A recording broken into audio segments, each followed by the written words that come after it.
Hello guys, itong reseta na hawak natin ay papalitan natin pambili ng gamot. So dito yan sa munisipyo ng Olongapo. So ayun siya guys.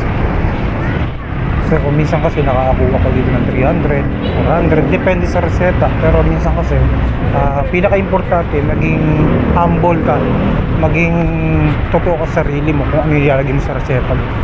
Marami kasi dito ginagawa ng hanap buhay yung pagpasa ng reseta kahit wala namang sakit, ginagawang hanap buhay, pinagkakaperahan. Diyos na lang nakakita sa mga ganyang tao. So bahala kayo guys. Kaya ang nangyayari, imbis yung pondo ng gobyerno para sa mga pasyente at medical assistant nababawasan. Tapos irereklamo ng mga tao na kapag hindi nakakuha, kaya sabihin pangit yung sistema ng gobyerno.